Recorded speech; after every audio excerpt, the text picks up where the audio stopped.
Hey guys, welcome back to Electrical Car Repair Live. Thank you guys for watching and subscribing to the channel. If you guys have a Chevy Cruze, guys, and you have a problem with your ABS traction control module, guys, and you need to replace it, stay with us. We'll explain where it's located in today's video. If you want to see the replacement, we have that video as well. Today we're going to cover a few things. Now, quick introduction, guys, to the channel. We will have more than 200 videos on this car and every car we get at the shop, because our mission is to save you guys as much money as we can. So please subscribe to the channel and like the video. Hopefully, guys, you will find the information helpful and it will save you some money. So we have a 2015 Chevy Cruze, but it doesn't matter if you have a 2010, 12, 15, the first generation, guys, it should cover all the years. And this will apply for all the engines, okay, not just the 1.8. We have a 1.8 here, but it will work actually on the 1.6, 1.4 and the diesel engine as well.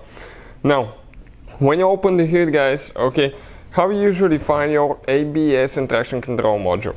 Usually, guys, okay, you need to find your brake fluid reservoir, follow the lines, and you're going to see that right under that coolant reservoir, okay, right here, guys, right underneath it, you have, guys, your ABS brake pump. Okay, this round black thing, this is your ABS brake pump.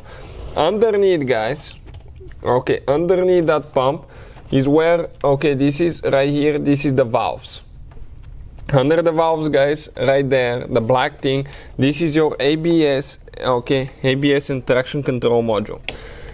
Now, how you guys remove that thing?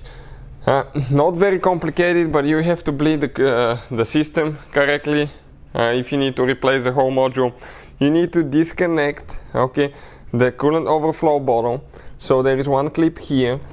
Now, what I usually do, I disconnect that hose here, and then I flip it on the side, because this is pretty flexible hose.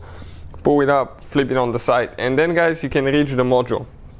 You need to disconnect your lines, disconnect the cables, and you will be pretty much ready to go. If you want to see the video from start to finish, guys, check it out.